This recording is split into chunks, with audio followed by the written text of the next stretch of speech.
नमस्कार, आदाब, सत श्री अकाल। सोल स्पीक देखने वाले सभी दर्शकों का ग्रेटर जम्मू के चैनल में स्वागत है। हम हर हफ्ते राशियों का एनालाइज करते हैं और अब तक हमने 10 राशियों का एनालाइज कर लिया है, जिन्हें एनालाइज किया है डॉक्टर सरिता ने, जो जम्मू की जानी मानी एस्ट्रोलॉजर हैं।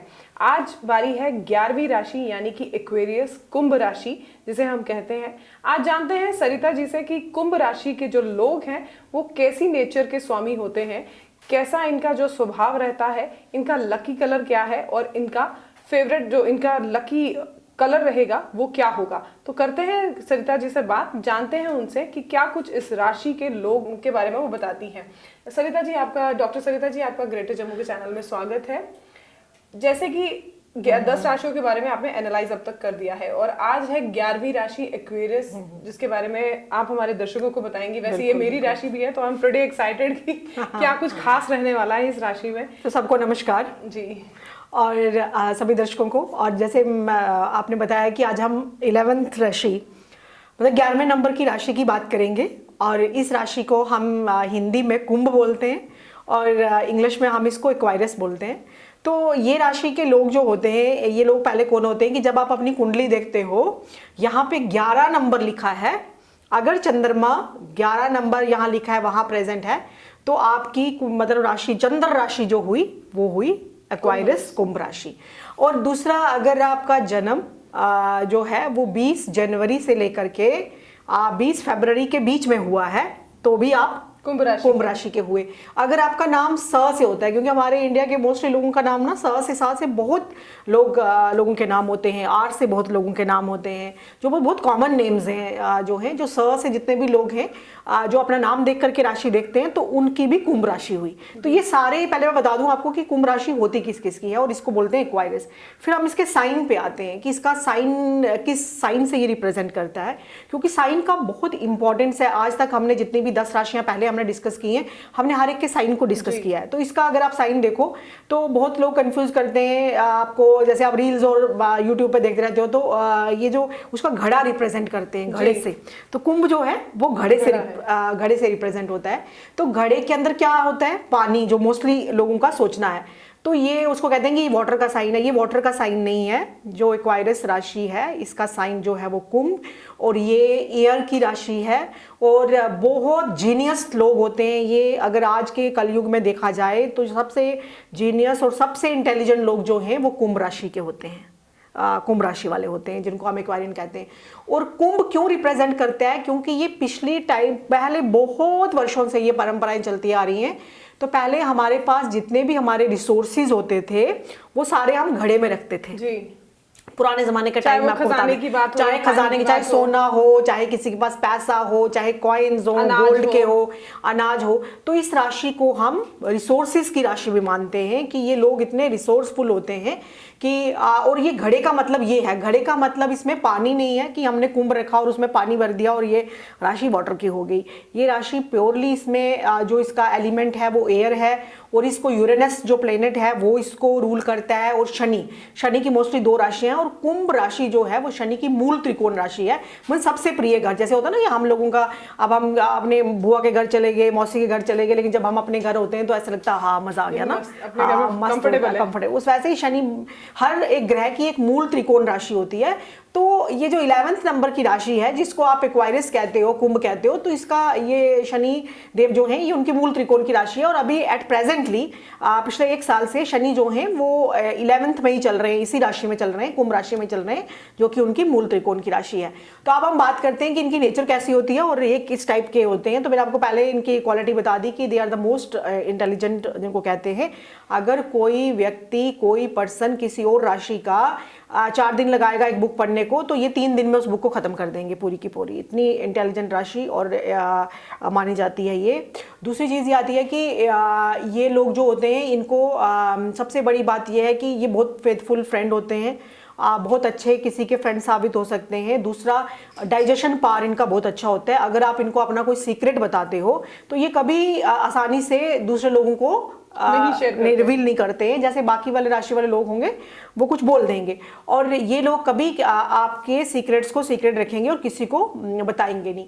दूसरी चीज़ ये आती है कि आप में से बहुत से लोग होंगे जो इस राशि से होंगे, या कईयों की जो अनमैरिड होंगे उनकी मैरिज होने वाली होगी इस राशि वालों के साथ। तो इस राशि वालों का बहुत अच्छे दोस्त हैं, बहुत कॉन्फिडेंट होते हैं, बहुत, अगर आप किसी राउंड टेबल कॉन्फ्रेंस में बैठे हो तो सबसे ज़्यादा ये बैठते नहीं हैं। अगर इनका ये 1 मिनट में 50-100 चीज़ें सोच सकते हैं।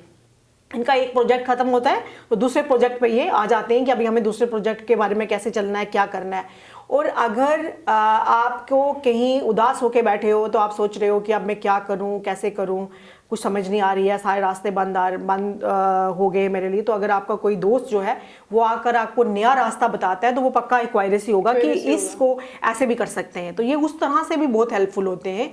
दूसरा, इनकी लाइफ में कोई ज़्यादा इंटरफेयर करे ये इनको बिल्कुल पसंद नहीं है। और दूसरी चीज़ ये आती है कि ये इनके सारे पॉजिटिव पॉइंट हैं, किसी को बहुत अच्छे से गाइड कर सकते हैं, बहुत मेहनत से जो अपने स्टेज पे पहुंचते हैं, और ये हर एक इंसान की अपनी तरफ से हेल्प करते हैं। लेकिन इनका जो नेगेटिव पॉइंट आता है वो ये आता है कि ये कभी किसी से माफ़ी नहीं मांगते हैं, मतलब ये कभी किसी से माफ़ी मांग ही नहीं सकते। और अगर ये इनके लिए ठीक भी है माफ़ी ना मांगना, क्योंकि जब ये माफ़ी मांगने भी जाएंगे तो उसको भी 10 चीज़ें गिन के आएंगे, भाई तुम माफ़ी तो मैं तुमसे मांग रहा हूँ लेकिन तुमने ऐसे किया होता तो ऐसे होता, ऐसे किया होता, तो इस तरह से उनके रिलेशन और खराब हो जाते हैं। आपकी यहाँ पर बात काटना चाहूंगी, मुझे अक्सर ये सुनने में आता है, क्योंकि बीइंग एज एक्वेरियन मुझे बड़ी बार ये बोला जाता है कि तुम एक्वेरियस राशि में तुम माफी नहीं मांगती हो। और वो मेरी नेचर में भी है। हाँ, तो ये कभी किसी से मतलब माफी नहीं मांगेंगे कभी भी, और अगर मांगेंगे भी तो साथ में बोलेंगे कि मैं इसलिए मर गई, तुम्हारी ये गलती थी, मैं माफी तो मांग रही हूँ या मांग रहा हूँ, लेकिन फिर भी तुम यहाँ गलत थे।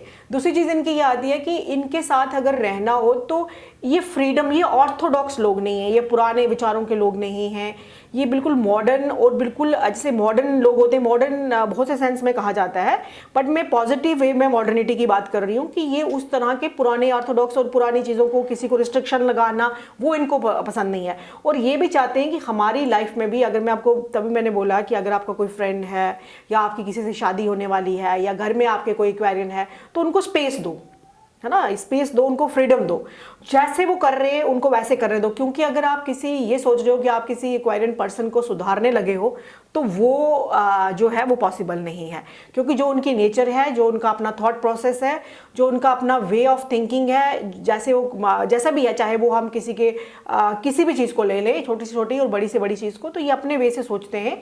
इसलिए अगर आप उनको सुधारने लगोगे तो फिर वो आपसे कट ऑफ जूम आउट कर देते हैं। जूम आउट का मतलब हो गया कि ये फिर उसकी लाइफ से निकल जाते। जब इनको लगे कि मेरी टेरिटरी के अंदर कोई बंदिशें इनको पसंद नहीं है और मेरी टेरिटरी के अंदर कोई घुसने की कोशिश कर रहा है, तो ये जूम आउट हो जाते हैं, उन लोगों की लाइफ से ये निकल जाते हैं।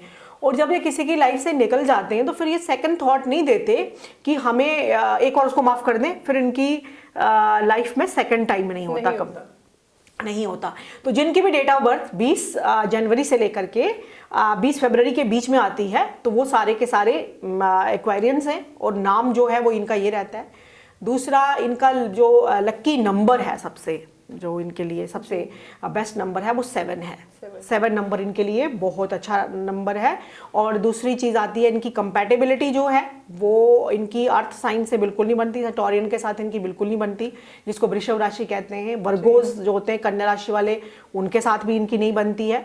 और इनकी जो कंपैटिबिलिटी है वो मिथुन राशि वालों के साथ है, कैप्रिकॉन के साथ है, लिब्रा के साथ इनकी बहुत कंपैटिबिलिटी है, और गुरु की राशियों के साथ धनु और उनके साथ भी, सैजिटेरियस के साथ भी इनकी थोड़ी बहुत कंपैटिबिलिटी हो जाती है। अदरवाइज बाकी राशि वालों के साथ इनकी कंपैटिबिलिटी इतनी नहीं होती है, क्योंकि जब भी दूसरे लोग जो हैं वो जब भी इनकी लाइफ में, मतलब इनको फ्रीडम चाहिए, सबसे 2 शब्दों में ये बात कहूँ, और ये जीनियस लोग होते हैं। अगर ये कभी कभी ऐसा भी होता है, ये खो भी जाते हैं कभी कभी, जैसे आप भी बहुत से लोग बैठे हैं 10 लोग, तो हो सकता है कोई इनसे बातें कर रहा हो तो ये इनका दिमाग कहीं और पहुंचा हो और ये कहीं और कुछ सोच रहे हो।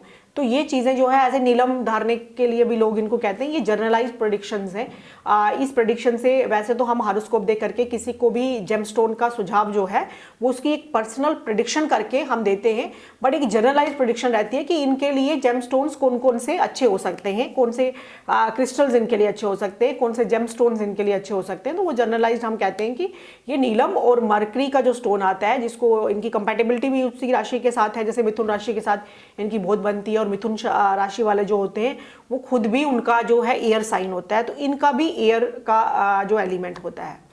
अगर हम बात करें, जैसे मैंने सभी राशि वालों को बताया कि आपका एक एनर्जी पॉइंट है, अगर आप वहां से हो करके आए तो आपकी लाइफ में जरूर चेंज आएगा। क्योंकि अगर आपकी कुंडली की राशि, नाम की राशि या ये वाली राशि जिस पे आप बिलीव करते हैं, because trust is very important, कि अगर किसी भी चीज में आप जब तक ट्रस्ट नहीं करते, क्योंकि एस्ट्रोलॉजी जो है ये मैं आपको एक चीज से अलग से बता दूं कि ये टोटली साइंस है, ये वैदिक साइंस है। जो वेद हमने नहीं पढ़े, हम आजकल की प्रैक्टिकल चीजों में बात कर रहे हैं कि हम बुक्स पढ़ रहे हैं, हम ये पढ़ रहे हैं, लेकिन वैदिक स्टडी हम लोग नहीं कर रहे। जम्मू कश्मीर के बाहर एस्ट्रोलॉजी किसी एक वन मैन की टेरिटरी नहीं है कि वो कोई उसका पेटेंट हो गया। ये किसी का पेटेंट नहीं है कि कोई और नहीं पढ़ सकता, कोई लड़की नहीं पढ़ सकती, कोई औरत नहीं पढ़ सकती, ये सिर्फ मेल्स का ही काम है।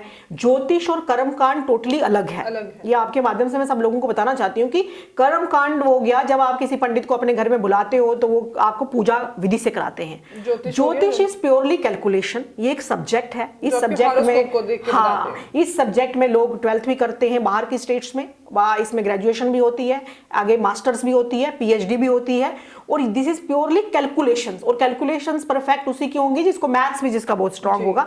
ये कैलकुलेट करना है कि आप किसी के भविष्य को किस तरह से कैलकुलेट कर रहे हो, उन प्लैनेट्स को किस तरह स्टडी कर रहे हो।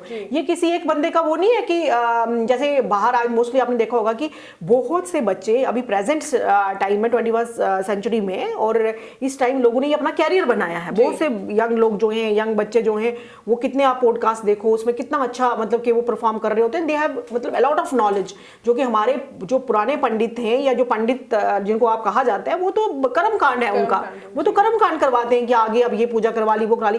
क्या ज्योतिष किसी को आता है? क्या ज्योतिष में प्रेडिक्शन? वो पढ़े लिखे और बहुत पढ़े लिखे लोग ही बहुत परफेक्ट प्रेडिक्शंस दोनों चीजों को, बिकॉज आजकल कोई भी व्यक्ति है वो साइंस मांगता है कि उसमें उसको लॉजिक चाहिए, because science is what? Science is logic, logical thinking, logic मांगता है। तो वो लॉजिक जो है वो साइंस देती है। और आज के प्रेजेंट टाइम में कि साइंटिस्ट तो हमारे जो ऋषि मुनि थे वो तो पहले से ही थे जिन्होंने ज्योतिष लिखा है। आज हम पढ़ भी नहीं सकते, हम तो उसको पढ़ भी नहीं सकते, वो लिख के गए ये सब चीजें। तो उसी तरह से ये कनेक्टिविटी मैंने इस राशि के साथ इसलिए जोड़ी कि ये लोग इसके बिलीवर भी होते हैं। और दूसरी चीज आती है, ये बहुत अच्छे से सोचते हैं, और जब तक ये खुद प्रैक्टिकल उसको, एक्वेरियंस का सबसे अच्छा ये है कि ये सुनते सबकी हैं, लेकिन जब उसको प्रैक्टिकली उस चीज से गुजरते हैं तो फिर ये कहते हैं हाँ भाई अब ये चीज है। जब तक इनको प्रैक्टिकल एक्सपीरियंस नहीं होगा ये दूसरे तरीके से उस चीज को नहीं मानते हैं। मैम आप एनर्जी पॉइंट की बात कर रहे हैं। हाँ, एनर्जी पॉइंट जो इनका ये रहता है कि राशि वालों के लिए, जैसे मैंने कहा कि 2 राशियां होती हैं, कैप्रिकॉर्न भी और ये भी। कैप्रिकॉर्न को मैंने बोला था कि उनकी कुंजी जो है मेहनत है, लेकिन एक्वेरियन का थोड़ा सा डिफरेंट है। एक्वेरियंस जो है ये राशि वाले एक तो अपने वॉलपेपर पे शिव का वो वाला रूप लगाएं, क्योंकि कलयुग में शिव के रुद्र रूप की पूजा के लिए कहा गया है।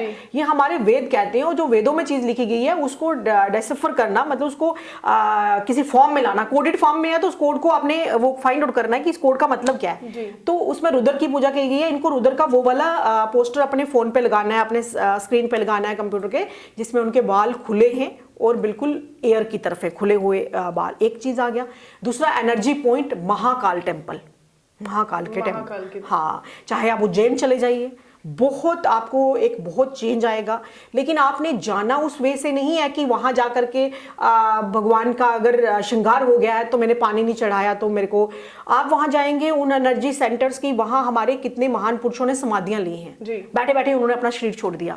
तो उस मंदिर, इन मंदिरों की जो हमारे प्राचीन मंदिर हैं, इनमें जाने से ही उसकी ऊर्जा ही मिल जाती है। कभी कभी बहुत से लोग मैं देखती हूँ कि वो स्टैम्पीड और ये सब हो जाता है कि हमें भगवान के दर्शन नहीं हुए। भगवान तो वहां हर जगह प्रेजेंट है, वो मूर्ति आपने नहीं देखी बस, और वो चीज नहीं देखी, बट आप उस पॉइंट पे पहुंच गए जो कि एक पुराने वैदिक वास्तुशास्त्र के हिसाब से बना है, और वहां की एनर्जी ही टोटली अलग है। एक तो उज्जैन जाना है, या जो लोग उज्जैन नहीं जा सकते, जैसे मीडिया के लोगों को मैं सबको आपके माध्यम से सबको ये बताऊंगी, जितने भी लोग मीडिया के साथ जुड़े हैं, मीडिया के साथ काम करते हैं और उनकी एक्वायरस राशि है, उनको नीलकंठ महादेव में जरूर जाना चाहिए। नीलकंठ महादेव, आज मैं बहुत से, मुझे याद नहीं आ रहा कितने बड़े बड़े यूट्यूबर्स हैं, और वो लोग जो हैं वो पर्टिकुलरली उन टेम्पल्स में जिनके एक दिन के कई मिलियन, 50 मिलियन, कितने मिलियंस उनके व्यूअर्स है, और वो लोग जो हैं वो पर्टिकुलरली अगर उनकी हिस्ट्री को पूरा स्कैन किया गया और उनका एक डेटा बनाया गया, तो वो नीलकंठ महादेव जो है वहाँ पे ऋषिकेश में ये टेम्पल है, लोग मोस्टली हरिद्वार बोल देते हैं, ये नीलकंठ जो है ये वहाँ पे टेम्पल है वहाँ पे। और ऋषिकेश की तो ऊर्जा ही अलग है, पूरे उस भूमि की जो है ना एक ऊर्जा ही अलग है। तो इस तरह से अगर ये वहाँ जाते हैं, या फिर इतने दूर अगर वो नहीं जा सकते तो कोई भी उनकी लोकेलिटी में जो पहाड़ के ऊपर शिव मंदिर है वहां पर जाएं। वहां पे अगर ये जाएंगे, वहां फील क्या होगा, आपने फील इस तरह से लेकर के जाना है कि मेरे को कुछ अच्छा ऐसा थॉट आ जाए। कभी कभी आइडिया रूल्स द वर्ल्ड, कोई ऐसा आइडिया आ जाए जिसने किसी का टर्निंग पॉइंट ही चेंज हो जाए। तो उस भाव से अगर आप जाते हैं, वहां बैठते हैं, वहां उस एरिया की एनर्जी लेते हैं, तो आपको इससे इंस्टेंट जो है ना रिलीफ मिलेगा और बहुत फायदा होगा। दूसरा जो प्राणायाम है वो योग का एक पार्ट है, और प्राणायाम जो है इनके लिए बहुत अच्छा है, क्योंकि ये एयर की राशि है। सुबह उठ के आप 41 दिन तक अगर ये करते हैं, 40 दिन के पीछे भी एक बहुत बड़ा एक लॉजिक है, इसके पीछे कंसेप्ट है। कई बार हम बिना कंसेप्ट के ही वो चीज़ें किए जा रहे होते हैं, लेकिन हम जब उसके पीछे फाइंड आउट करते हैं कि ये चीज़ ऐसे क्यों है, तो फिर हमें पता चलता है कि हाँ इसका मतलब ये है। तो वो जो चीज़ है अलोम विलोम, सुबह उठ के आपने आधा घंटा अगर नहीं कर सकते, आप 10 मिनट भी अलोम विलोम करना शुरू कर दीजिए। और 40 दिन के बाद कोई भी एक्वेरियस अगर आके मुझसे मिलता है, अगर उसकी लाइफ चेंज ना हो, तो आप मुझे पूछ सकते हो कि मैम आपने ऐसा बोला था। सिर्फ 40 डेज तक आपको अलोम विलोम करना है, 10-15 मिनट्स, और एक लंबी सांस भर के, क्योंकि इनका एयर राशि है। जितना आप अपनी बॉडी में हम एयर को वो करेंगे, सारे रोग, सब चीज़ों से, सब टेंशन, सब छुटकारा मिलेगा। मैम अगर बात करें एक्वेरियस की, जैसे आपने एनालाइज किया है, और आई एम श्योर जो एक्वेरियस राशि के लोग होंगे, जिनकी राशि कुंभ राशि होगी, उन्हें पता चल गया होगा कि क्या उनका एनर्जी पॉइंट है, क्या उनके लिए जो नंबर्स हैं उनके लिए कितने कौन कौन से लकी नंबर्स हैं, और कैसी उनकी नेचर है। जो उनके आसपास जो लोग सुन रहे हैं जो एक्वेरियस राशि के नहीं हैं, लेकिन फिर भी किसी एक्वेरियस राशि के लोगों को जानते हैं, तो उन्हें आज पता चल गया होगा कि वे ये किस तरह के नेचर के लोग होते हैं। अब 2024 शुरुआत तो हो चुकी है और अब अप्रैल भी आने वाला है, लेकिन फिर भी जानना चाहेंगे, और मेरे साथ और भी बहुत सारे कुंभ राशि के लोग होंगे जिन्हें ये जिज्ञासा होगी कि 2024 कैसा रहने वाला है। देखिए 2024 बहुत अच्छा रहेगा सबके लिए। और इस राशि में जो क्या है कि ये हम ये ओवरऑल सबके लिए अच्छा रहने वाला है, लेकिन कुछ चेंजेस आएंगी, उसके लिए हम अलग से एक वो करेंगे, क्योंकि वो बहुत लंबी डिस्कशन हो जाएगी। अभी हमारा जो विक्रम संवत 2081 अभी हमारा फर्स्ट नवरात्रे से स्टार्ट हो जाएगा, प्रतिपदा तिथि से। वहां पे क्या है कि मंगल राजा है और शनि मंत्री है जी, है। ये हो गया 2025 का। 2024 का 25 में क्या होगा कि राजा शनि होगा और मंगल मंत्री होगा। इसलिए ये जो 2 साल हैं, ये पर्टिकुलरली इन 2 राशियों के लिए बहुत ही मतलब के एक हाँ शुभ भी है, और अप डाउन भी बड़ा होगा, हाँ अपसाइड डाउन भी बड़ा होगा। इसके लिए बहुत अच्छा एक अलग से आप कर सकते हैं कि ये और इस पे करेंगे भी, क्योंकि अभी हमारा नवरात्रे से ये जो न्यू ईयर शुरू हो रहा है, उसकी रियल प्रेडिक्शन ही फिर आगे हर राशि वालों के लिए अच्छी साबित होगी। और उस टाइम में एक ओवरऑल आपको व्यू बता दूं कि वो जहां मंगल राजा और शनि मंत्री होता है, उस टाइम जो पूरा सिनेरियो बनता है पूरी हमारे इसका यूनिवर्स का, वो कुछ डिफरेंट ही होता है और होगा भी। और अभी आप फील भी करोगे कुछ दिन से कि कैसा होगा। तो इनको प्रेशर में काम नहीं करना चाहिए। बस मैं कहती हूँ अगर आपको ऑफिस का प्रेशर है, कहीं भी प्रेशर है, क्योंकि शनि प्रेशर क्रिएट करता है, शनि जो है वो प्रेशर क्रिएट करता है, और प्रेशर से ही फिर वो आपको पता है स्टोन बनते हैं जो आप नीलम देखते हो, वो अंदर उसके अंदर जो हम कहते हैं कि क्या वो है इसके अंदर, जिस चीज के पीछे हम स्टोन देखते हो। तो शनि इज प्रेशर, आपको प्रेशर फील करके यहाँ भी आपको फ्रीडम दी जाएगी, आप उसका आउटपुट 100% देते हो। जो भी एक्वेरियंस होते हैं, प्रेशर के अंडर आप काम नहीं कर सकते। हाँ ये चीज है। तो हम श्योर जितने भी एक्वेरियस राशि के लोग होंगे, मैं भी एक्वेरियस राशि की हूँ, तो जितने भी लोग होंगे उनको आज पता चल गया होगा कि कैसी नेचर के ये लोग होते हैं और क्या इनमें खासियत है, क्या इनके नेगेटिव पॉइंट्स हैं, उसके बारे में डॉक्टर सरिता जी जो हमें हर राशि के बारे में एनालाइज करती हैं और बताती हैं कि किस राशि के लोग जो हैं किस नेचर के हैं, क्या उनके लिए लकी पॉइंट रहता है, क्या उनका लकी कलर है। तो आई एम श्योर आज एक्वेरियस वालों को भी पता चल गया होगा कि क्या खासियत है और क्या नेगेटिविटी उनके अंदर है। तो इसी तरह अगली राशि अब पाइसेस के बारे में अगले हफ्ते बात करेंगे, और ये हम उम्मीद करते हैं कि 12 राशियों का एनालाइज जो है जो डॉक्टर सरिता ने किया है आप सभी को अच्छा लगेगा। और ऐसे ही अपडेट्स हम आपके लिए हॉरोस्कोप रिलेटेड या वैदिक अपडेट्स आपके लिए हर हफ्ते लाते रहेंगे। तब तक के लिए जुड़े रहिए ग्रेटर जम्मू के साथ। हमारे चैनल को लाइक, सब्सक्राइब और कमेंट करना ना भूलें। जुड़े रहिए ग्रेटर जम्मू के साथ। मुझे दीजिए इजाजत। कैमरामैन अजय जाडू के साथ मैं नीतू सिंह, ग्रेटर जम्मू के लिए धन्यवाद।